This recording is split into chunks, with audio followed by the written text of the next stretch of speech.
জাদু বা জিনের আসর দূর করার পরীক্ষিত আমল। এই আমলটা যদি আপনি করতে পারেন, যদি আপনার শরীরে জাদু অথবা জিনের কোনো আসর থাকে, তাহলে দেখবেন আল্লাহ পাক রব্বুল আলামিন আপনার শরীর থেকে জাদু অথবা জিনের আসর আমার আল্লাহ ইনশাআল্লাহ দূর করে দিবেন। কোরআন আমাদেরকে মিথ্যা আশ্বাস দেয় না, কোরআন আমাদেরকে মিথ্যা কথা বলে না। কোরআন হচ্ছে জীবন্ত নসিহত। এই কোরআনের কাছ থেকে যদি আপনি শেফা নিতে পারেন, আল্লাহ পাক রব্বুল আলামিন 100% আমার আল্লাহ আপনাকে উন্নতি পর্যায়ে নিয়ে যাবেন ইনশাআল্লাহ।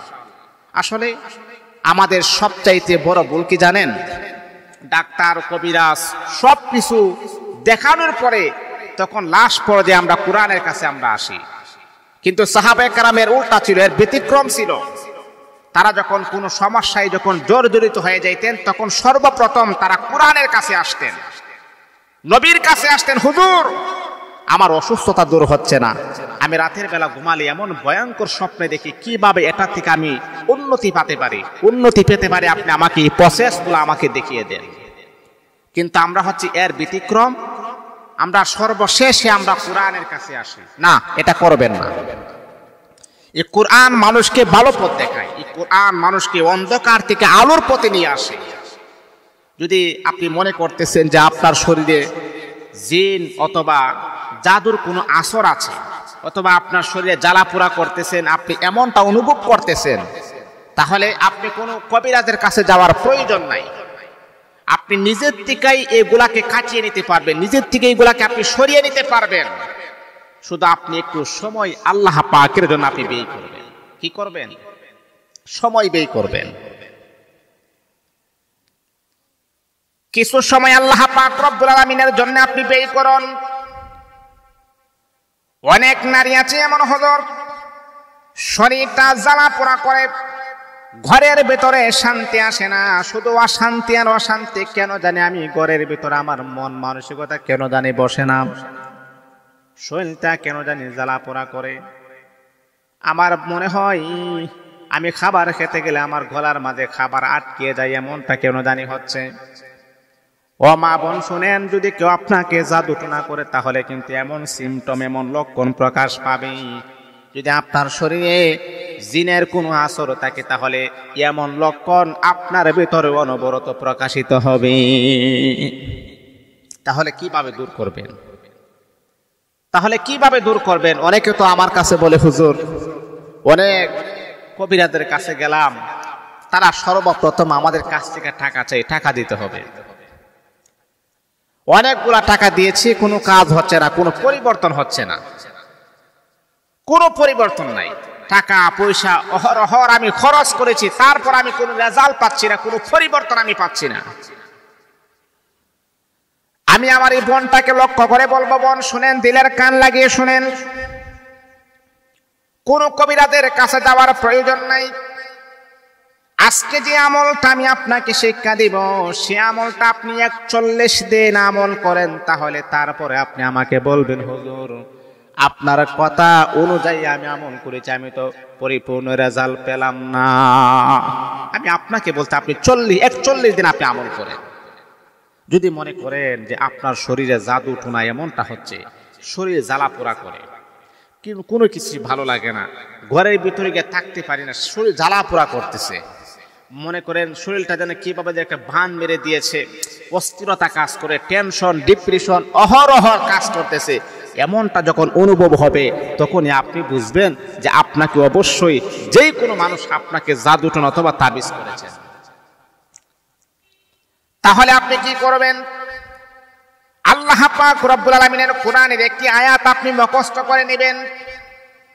আয়াতটা বড় ছোট একটি আয়াত, আপনি পড়বেন, ফাসাব্বিহ বিসমি রাব্বিকাল আযীম ওয়া ইন্নাহু লাহাসরাতুন আলাল কাফিরিন। এই দুইটা আয়াত আপনি পড়বেন, ফাসাব্বিহ বিসমি রাব্বিকাল আযীম ওয়া ইন্নাহু লাহাসরাতুন আলাল কাফিরিন। ছোট্ট দুইটা আয়াত, দুইটা আয়াত যখন আপনার মুখস্থ হয়ে যাবে, এই দুইটা আয়াতকে আপনি 100 বার আপনি পড়বেন। এক গ্লাস পানি হাতে নিয়ে আপনি 100 বার পরে গ্লাসের পানির মাঝে আপনি ফু দিয়ে সেই পানিটা আপনি পান করে ফেলবেন। অথবা এই পানিটা পান করবেন, তারপরে আপনি এক গ্লাস অথবা একটা পেয়ালার মাঝে অথবা একটা বোতলের মাঝে আপনি সরিষার তেলের মাঝে আপনি ফু দিয়ে সরিষার তেলটাও সারা শরীরে আপনি মালিশ করবেন। এমন করে করে মা আপনি 41 দিন এই আমলটা করুন, 41 দিন আপনি ব্যবহার করুন। আল্লাহ পাক রব্বুল আলামিন 42 দিনের মাথায় আমার আল্লাহ আপনাকে পরিপূর্ণ সুস্থতার নিয়ামত দান করে দিবে। এটা একটা পরীক্ষিত আমল, এটা একটি পাওয়ারফুল আমল, পরীক্ষিত আমল।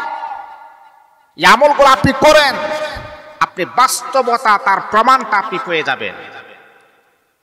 কুলফু আল্লাহ, মনে রাখতে হবে মুসলমান বন্ধুগণ, আল্লাহ পাকের কোরআন আমাদেরকে ভালো পথের ডিরেকশন দেয়।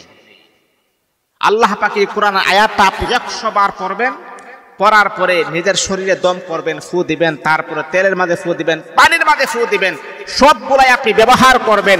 41 দিনের ভিতরেই আমার আল্লাহ আপনাকে পরিপূর্ণ শেফা দান করে দিবেন ইনশাআল্লাহ। জাদু টোনা দূর হয়ে যাবে। যদি আপনার শরীরে কোনো অস্থিরতা থাকে এটাও দূর হয়ে যাবে।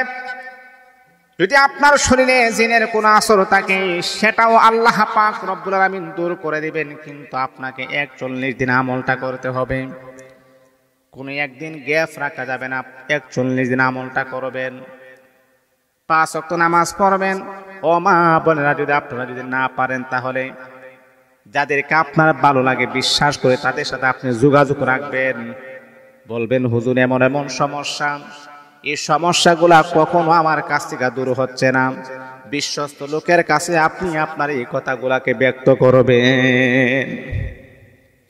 আউল ফাউল লোকের কাছে ব্যক্ত করার কোনো প্রয়োজন নাই। যাকে আপনি বিশ্বাস করেন না সে আপনার সাথে প্রতারণা করবে না, সে আপনাকে ধোঁকা দিবে না, এমন মানুষের সাথে আপনি শেয়ার করবেন, বলবেন। যদিও আপনার কিছু টাকা পয়সা যদিও খরচ হয়, তারপর আপনি সারা জীবনের জন্য আপনি সুস্থ হয়ে যাবেন। এমন সমস্যা কিন্তু ডাক্তারে কিন্তু কাজ করতে পারে না। আপনি চেক আপ করাচ্ছেন, সারা বডি আপনি চেক আপ করাচ্ছেন, ডাক্তার কোনো রোগ ধরতে পারে না। এটা তো ডাক্তারের কাজ নয়। যদি তা আপনার শরীরে কোনো রোগ থাকতো তাহলে অবশ্যই ডাক্তারের যে আলটা ইউজ করে, যে ডাক্তার যে মেশিন ইউজ করে তার ভিতর অবশ্যই ধরা পড়ে।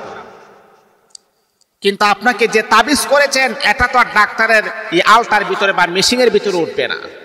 এটা সারাইতে হবে, যে যেভাবে করেছেন সেইভাবে এটাকে কমপ্লিট করতে হবে, সারাইতে হবে। বিশ্বস্ত লোকের কাছে আপনি যাবেন, বলবেন, তাহলে দেখবেন ইনশাআল্লাহ আপনি কয়েকদিনের ভিতরে পরিপূর্ণ শেফা আপনি পেয়ে যাবেন ইনশাআল্লাহ। এই ভরসা আমি আপনাকে দিতে পারি। আজকে মাঝে মধ্যে আমি অবাক হয়ে যাই যে নিজের আপন মা তার সন্তানকে এমন তাবিজ করেছে, অবাক হয়ে যায়। এখন আপনারা বলবেন হুজুর মন গড়া বানিয়ে বলেন। ভাই আসলে আপনাদের কাছে আমি মন গড়া বানিয়ে বলা কোনো উদ্দেশ্য না।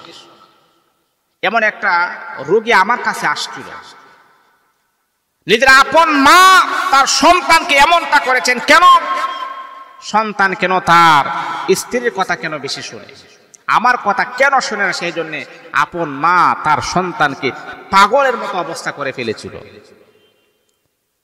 আপনি কাকে বিশ্বাস করবেন? হে যুবক, হে আমার মা ও আমার বোন, আপনি কাকে বিশ্বাস করবেন? আমরা যখন ডিপ্রেশনে টেনশনের ভিতরে থাকি, দুনিয়ার ভিতরে সন্তানের জন্য সবচাইতে ভরসার স্থান হচ্ছে মা এবং বাবা। এটা না, মা এবং বাবা হচ্ছে দুনিয়ার মধ্যে সবচাইতে ভরসার একটি স্থান। এই মা বাবা যদি সন্তানের ক্ষতি করতে চায় তাহলে আপনার কে আছেন? এই জন্য তো কোরআনুল কারীমের ভিতরে আল্লাহ পাক রব্বুল আলামিন জানায়া দিয়েছেন, বান্দা এই দুনিয়াতে তোমার কেউ তোমার আপন না। যার জন্য তুমি এত কিছু করো তারাও কিন্তু তোমার আপন না। তোমার সন্তান তোমার আপন না, তোমার স্ত্রী তোমার আপন না, তোমার মা তোমার আপন না, তোমার বাবা তোমার আপন না। ও আল্লাহর বান্দা, এখন তোমাকে যতই আমি বুঝাই তখন তুমি বুঝবে না। কিন্তু বান্দারে, হাসরের মাঠে আল্লাহ পাকের এই কথাগুলো আপনাকে প্রতিটা তিলে তিলে এই কথাগুলো অবশ্যই আপনার স্মরণ হবে। আর ওই সময় বুঝলেও আর কোনো কাজে আসবে না। কেউ আপনার আপন না। এই যে আপনি মারা যাচ্ছেন, আপনি মারা যাবেন, আপনার সাথে কি আপনার সন্তানে যাবে? আপনার সাথে কি আপনার স্ত্রী যাবে? যাকে ছেড়ে একটা রাত অন্যত্র থাকতে পারেন নাই, একই কম্বলের নিচে আপনারা ঘুমিয়েছেন, একই লেপের নিচে আপনারা ঘুমিয়েছেন, আপনার সেই আদরের স্ত্রী কি আপনার কবরে যাবে? যাবে না। তাহলে আমার কাজ আমাকে করে যাইতে হবে, আমার কবরের সামানা আমাকে জোগাড় করে যাইতে হবে, অন্যথায় কোনো চেষ্টা করলে আমার কোনো কাজে হবে না।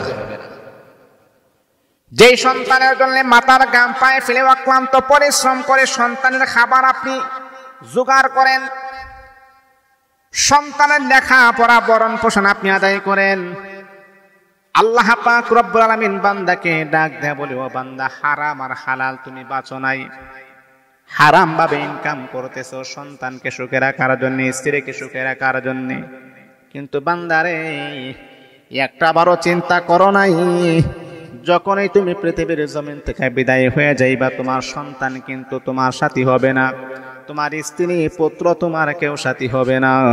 এই বান্দা তাদের সুখের জন্য হারাম ভাবে টাকা ইনকাম করতেছো, তারা সুখে থাকবে, কিন্তু যত মায়ের আর মুরাস আমি আল্লাহ তোমাকে দিব। তাহলে কেন আপনি করতেছেন? কার জন্য আপনি ঘর বাড়ি করতেছেন?